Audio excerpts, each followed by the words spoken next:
Bonjour à tous et bienvenue dans cette session destinée à vous présenter les solutions que Dell Technologies met à votre disposition pour protéger les données dans les environnements Kubernetes. Je m'appelle François-Christophe Jean, je suis le CTO pour la France de la division Data Protection de Solutions de Dell Technologies. Avant de voir nos solutions, je pense qu'il est important de nous attarder un petit peu sur l'écosystème de ce qu'on appelle les Cloud Native Applications. Et nous allons voir que le maître mot de cet écosystème, c'est l'agilité. On va s'appuyer sur des microservices, on va mettre cela à disposition des DevOps. Mais je ne sais pas si vous savez que, mis à part les applications pour smartphone, la plupart des éditeurs ou des équipes de développement ont un rythme de modification, de publication de leurs applications qui est en fait très peu soutenu, puisque seuls 27% des équipes mettent à jour au moins une fois par mois leurs applications. Alors pourquoi? Parce que en fait, on est dans une phase de transition entre l'ère du client-serveur, dans lequel on a des applications monolithiques, des applications 2 tiers, 3 tiers, avec des modules qui sont très imbriqués les uns avec les autres. Que ce soit le front-end, le back-end de base de données, la logique métier, il est pratiquement impossible de modifier quelque chose sans modifier l'ensemble. Donc les tests de non-régression, etc., sont très très lourds. Maintenant, on est dans l'ère des web applications ou l'ère des cloud native applications. Et le paradigme a complètement changé puisqu'on va s'appuyer sur des microservices qui sont indépendants, qui sont dynamiques et qui vont donc permettre de mettre à jour une partie de l'application sans avoir à tout redévelopper ou à tester si les dépendances entre les services se font bien.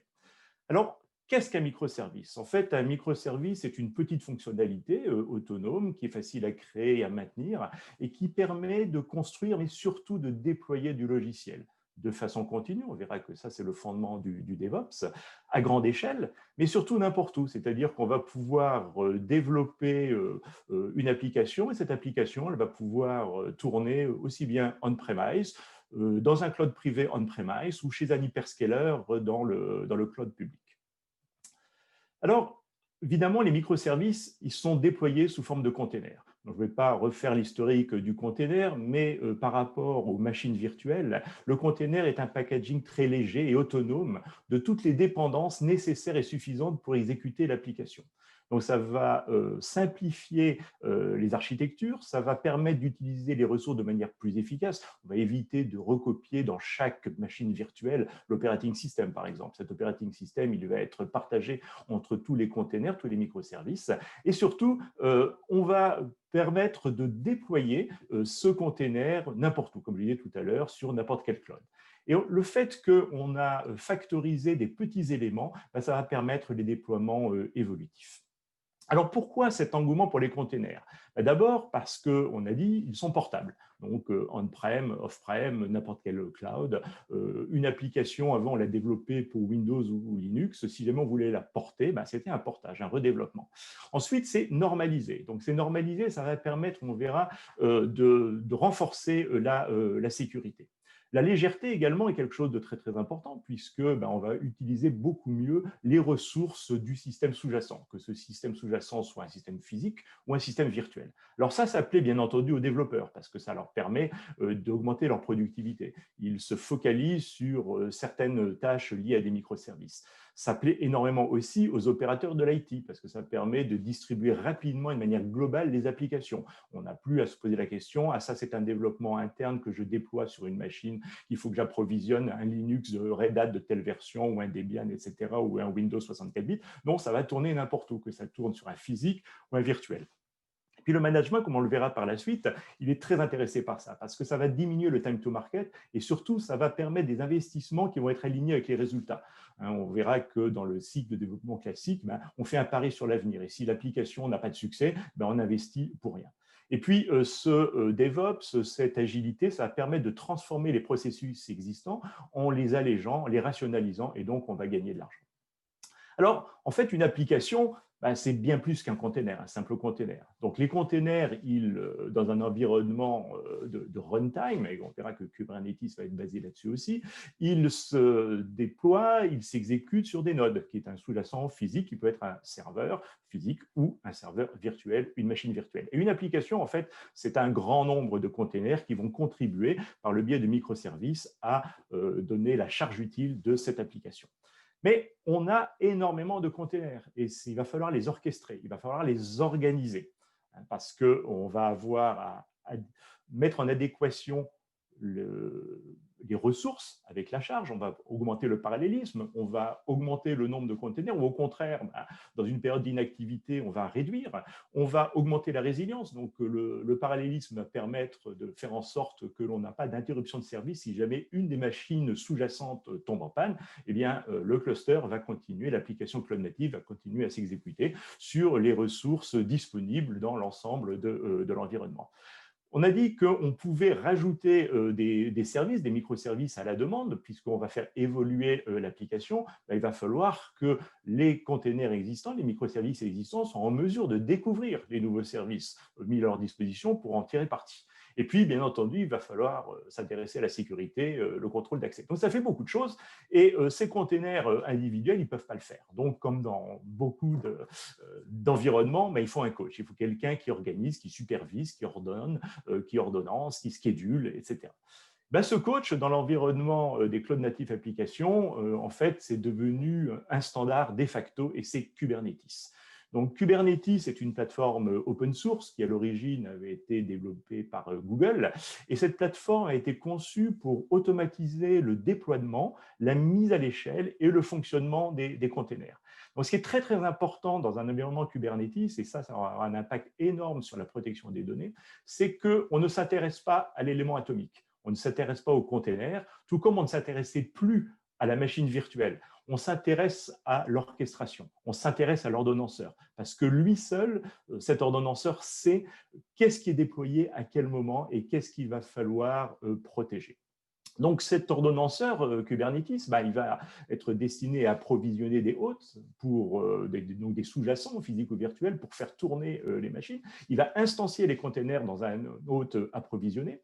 Il va être chargé de surveiller si l'ensemble des containers qui forment l'application s'exécutent bien correctement. Il va donc les redémarrer en cas de panne. Et puis, il va découvrir les nouveaux services et va exposer des containers à des services qui peuvent être externes à l'hôte, qu'on va déployer sur une plateforme chez un hyperscaler, mais il y a peut-être des microservices qui vont être mis à disposition par un AWS, un GCP ou un Microsoft Azure, et Kubernetes va être capable de prendre en charge ces nouveaux services et les exposer aux containers qui tournent sur la plateforme. Ensuite, il va être chargé de mettre à l'échelle le cluster, c'est-à-dire que lorsqu'on voit qu'une charge est trop importante, il va déployer de nouveaux containers, peut-être sur de nouveaux pods, de nouveaux hosts, de manière à pouvoir tenir la charge. Donc, il a un rôle très, très important et très central. Et on verra qu'on va l'utiliser énormément dans le monde de la protection des données. Alors, on parlait tout à l'heure des exécutives, du management. L'agilité, on l'a vu sur le plan technique, c'est intéressant, mais sur le plan financier, ça l'est presque encore plus. Dans un développement traditionnel, on fait des investissements, ça prend un certain temps et l'application est enfin prête. Peut-être qu'on a raté le time to market, peut-être que l'application, elle sort avec un temps de retard par rapport à la concurrence. Dans le cas du développement agile, dans le cas du micro-développement avec des containers orchestrés, on va pouvoir mettre sur le marché très rapidement une première version, voir la réaction du marché par rapport à ça, et puis rajouter des services à valeur ajoutée de manière itérative. Donc, on va augmenter progressivement la valeur délivrée par l'application et on va diminuer le risque puisqu'on n'a pas à attendre d'avoir finalisé complètement le produit pour le mettre sur le marché. Donc, ça, c'est tout ce qui va tourner autour du développement agile, du DevOps. Et ce DevOps va être fondé par trois piliers majeurs. Donc, tout d'abord, c'est le développement, l'intégration et le déploiement continu. Ensuite, on va automatiser l'infrastructure, c'est-à-dire qu'on va pouvoir déployer de manière automatique. Et puis, on ne va pas oublier que ce qui est très, très important dans toute release, c'est la fiabilité. Donc, gérer la disponibilité, les performances. Donc, on va, grâce à cette automatisation de l'infrastructure, être capable, tout en monitorant les infrastructures, en faisant du reporting, augmenter progressivement et parallèlement à l'augmentation de la charge les ressources nécessaires et suffisantes pour faire tourner les applications cloud native. Alors, en fait, l'écosystème cloud native est pléthorique. Donc, on voit sur cette slide qui a des dessins très chargés qu'il y a énormément d'acteurs. Et ça, c'est en fait un frein énorme dans l'adoption des développements cloud native et des containers dans l'entreprise. Parce que parmi tous ces offreurs, eh bien, probablement seuls 20 ou 30% seront pérennes. Et donc, quand on a l'embarras du choix, ben, on a surtout l'embarras plus que le choix.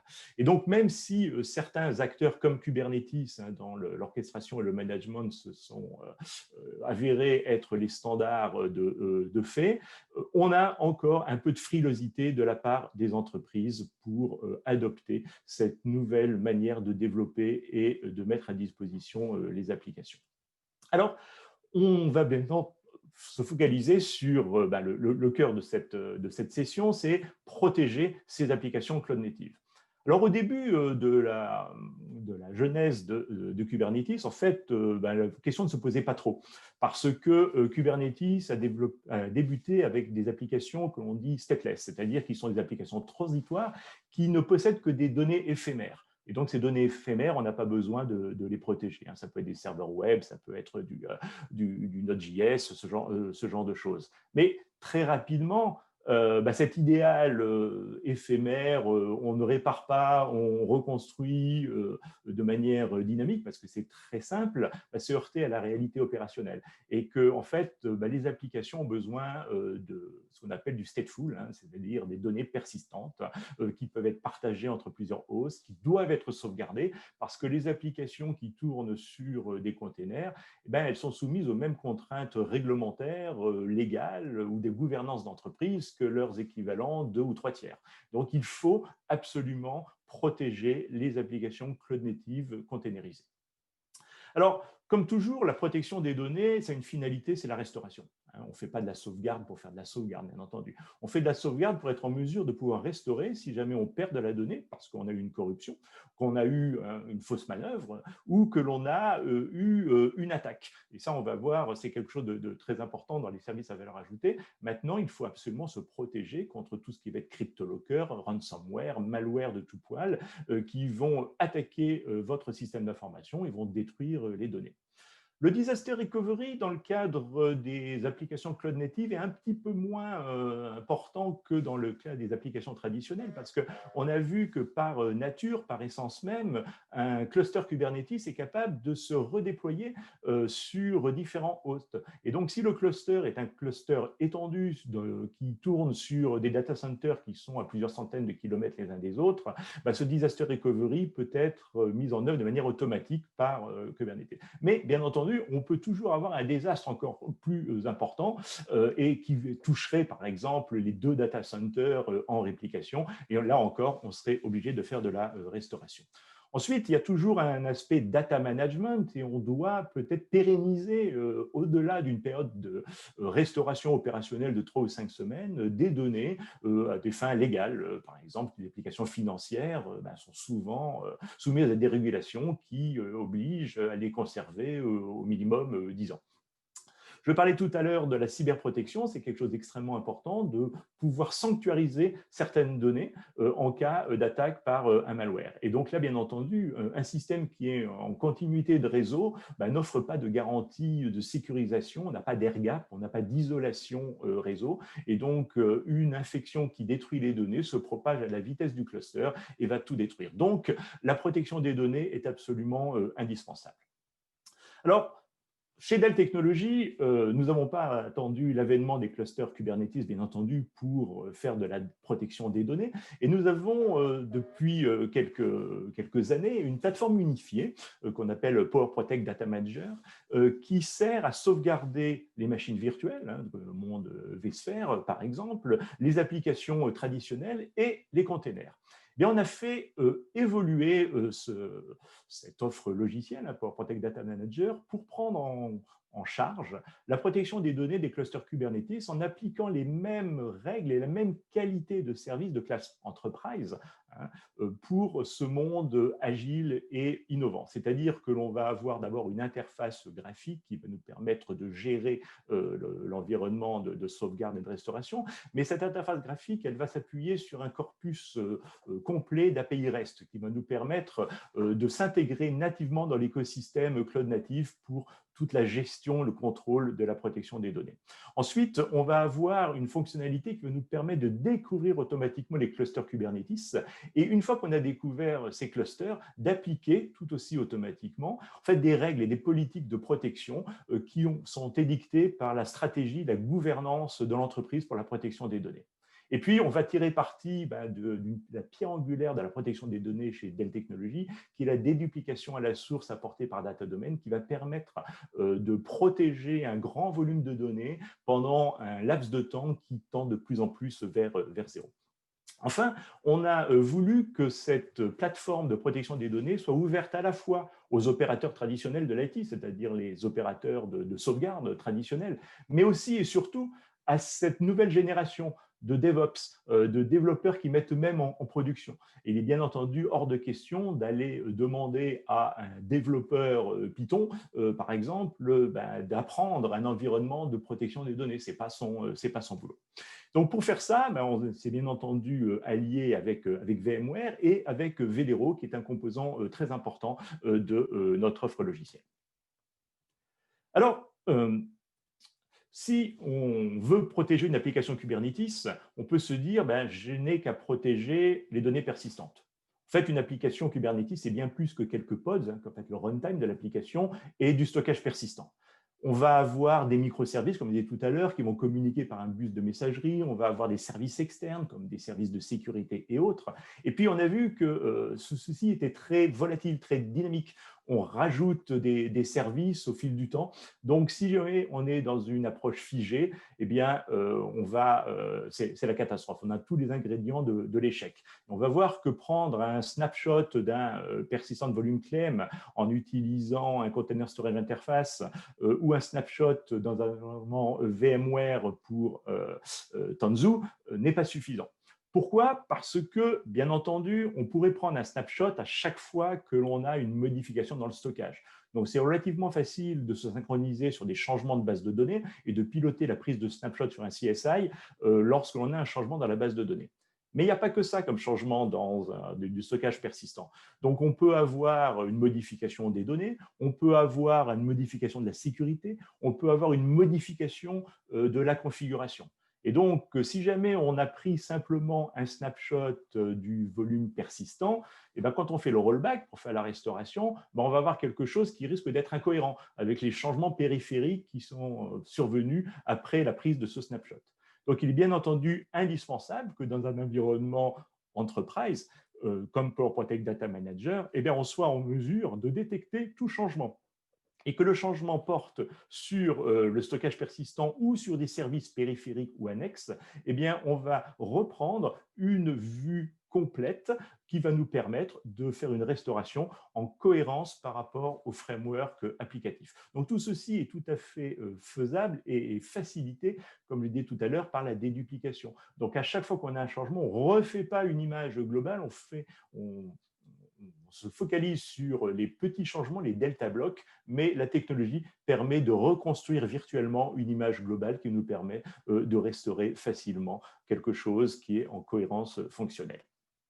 Alors donc, dans Power Protect Data Manager, on protège l'application et on ne protège pas uniquement les volumes de stockage persistants. Donc, tous les composants de Kubernetes sont protégés. Bien entendu, les pods, bien entendu, les volumes persistants, mais aussi tout ce qui va être gestion des mots de passe, les services annexes, toute la configuration de déploiement, les tables de configuration, les certificats. Et on va mettre en œuvre automatiquement, on va voir dans la slide suivante, des mécanismes data mover qui vont être à l'écoute de tout changement dans ces environnements. Donc, ces changements sont fournis par Kubernetes, par l'ordonnanceur, en disant il y a quelque chose qui a été changé. Et à ce moment-là, le data mover va faire la déduplication à la source des changements et va l'envoyer sur une cible de stockage de protection qui est une cible data domain. Donc là, n'importe quel data domain, que ce soit les data domain appliances de nouvelle génération Power Protect Data Domain ou les modèles précédents, mais bien entendu, les data domain virtual edition que l'on va trouver dans les clouds privés, mais également dans tous les clouds publics offerts par les hyperscalers. On va avoir dans les marketplaces d'Amazon, de Google ou de Microsoft Azure des data domains qui vont nous permettre de stocker les sauvegardes en rétention dans ces environnements cloud. Alors, dans l'entreprise, il y a deux catégories de population. Il y a qui utilisent Kubernetes. Il y a les développeurs et les administrateurs Kubernetes, donc les DevOps, qui, eux, ont une préoccupation, c'est de publier rapidement leurs applications de manière à être agile. Ils veulent laisser, bien sûr, les préoccupations de l'IT aux professionnels de l'IT, et ils veulent, par contre, être en mesure de restaurer un état précédent pour faire des tests ou pour corriger quelque chose. L'IT, eux, ce qu'ils veulent, c'est placer en production. Ils veulent déplacer des choses, mais ils veulent surtout que ce qui est en production soit protégé, conformément à la gouvernance de l'entreprise, aux régulations externes. Et ils veulent gérer tout ça avec un outil de classe enterprise. Donc, en fait, on a un peu simulé un dialogue entre ces deux populations. Donc, des gens qui sont tout contents, ils ont terminé le développement d'une application, ils demandent à l'IT de mettre ça en production, ou ils vont le faire eux-mêmes. Et l'IT dit, oulala, attention, moi, je ne mets rien en production qui ne soit pas sauvegardé, protégé contre le ransomware, en conformité avec la régulation interne. Si vous n'avez pas de plan, on ne met pas en production. Et à ce moment-là, les développeurs disent, oui, nous, ce n'est pas notre métier, qu'est-ce que vous proposez? Donc, l'idée, c'est que vraiment, on ait une expérience qui soit transverse et que Power Protect Data Manager permette à ces deux catégories de personnes au sein de l'entreprise, qui a priori sont pas trop réconciliables, chacun utilise des outils de son monde qu'il maîtrise et qu'il connaît, mais les outils qui ont été mis à jour par l'une des populations vont bénéficier automatiquement à l'autre population.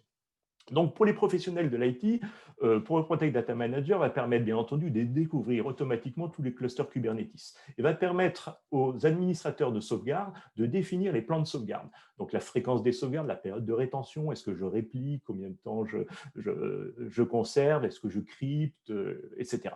Et puis, on va définir ce qu'on appelle des blueprints en disant je crée un catalogue de services et lorsque un nouveau cluster ou une nouvelle application cloud native va apparaître, je lui applique automatiquement ces templates pour qu'elle soit protégée day one, c'est-à-dire dès qu'on la met en production, on ne met aucune application en production qui ne soit pas protégée. Les administrateurs du cluster Kubernetes, eux, ce n'est pas leur métier de définir les politiques, ils n'en ont pas la compétence, souvent ils n'ont pas le droit. Par contre, dès qu'ils vont créer une application qui va correspondre à certaines des caractéristiques qu'on retrouve dans les blueprints, automatiquement, ils vont hériter de ces procédures de protection. Et donc, ils vont être en mesure de mettre en production des applications protégées et ils vont être en mesure de restaurer les données créées par ces applications directement à partir de leurs outils natifs, c'est-à-dire la console KubeControl qu'ils utilisent tous les jours. Et bien entendu, s'ils veulent embarquer ces mécanismes et les primitives de data protection dans des frameworks plus larges, mais ils vont avoir à disposition les API REST qui va permettre d'intégrer toutes ces briques et de monitorer tout cela. Donc, en fait, Power Protect Data Manager s'adresse, comme on voit sur cette slide, à deux types de populations, les professionnels de l'IT et les gens du DevOps. Ils vont permettre de protéger l'ensemble des composants d'une application cloud native, containerisée, orchestrée par Kubernetes. Pour ce faire, on a besoin d'un module qui s'appelle le namespace de Velero et Power Protect va être en mesure de le déployer automatiquement. C'est-à-dire qu'on n'a pas besoin de faire un déploiement ou un approvisionnement de Velero. Automatiquement, lorsqu'on découvre le cluster Kubernetes, les ressources Velero vont être automatiquement installées. Ensuite, on va mettre en œuvre la déduplication à la source via le plugin DDBoost et les data movers vont permettre de transférer les jeux de données vers le stockage de protection data domain. Et ceci se fait quand on est dans un environnement traditionnel, on-prem ou dans le cloud, et bien entendu de la même manière lorsqu'on est dans un environnement VMware vSphere 7 for Tanzu. Voilà, à ce moment-là, on va utiliser les first class DIC au lieu de CSI snapshot, mais le processus est rigoureusement les mêmes. Donc, on a une très, très grande portabilité et les développements qu'on a pu faire avant que vSphere 7 arrive, on va pouvoir les réutiliser et surtout avoir une gestion unifiée entre le monde des machines virtuelles et le monde des containers à travers un seul outil de protection et un seul outil d'administration native qui est VMware. Donc, en conclusion, Power Protect Data Manager pour Kubernetes fournit la gestion de la protection aux deux populations qui concourent à la protection des données dans l'entreprise. On a une découverte automatique, on a une protection de l'ensemble de l'application et non pas uniquement des données persistantes. On a l'orchestration, l'ordonnancement des backups et de l'indexation des métadonnées qui vont nous permettre de retrouver ce qui est important dans le futur. On va exploiter la déduplication pour tenir les SLA de data protection, parce que les applications de cloud native peuvent être très volumineuses en termes de données, et les fenêtres de sauvegarde sont égales à zéro, puisque par essence, par nature, ce sont des applications web qui sont toujours disponibles. On a le moyen de renforcer la gouvernance et la compliance aux régulations internes ou externes. On ne laisse partir aucune application en production tant que la stratégie de data protection n'y est pas attachée. Et bien entendu, on s'appuie énormément sur les développements de VMware et de Velero pour mettre en œuvre ces systèmes de backup et de restauration. Donc voilà, j'en ai fini. Je serai très heureux de pouvoir répondre à vos éventuelles questions après cette présentation. Merci beaucoup.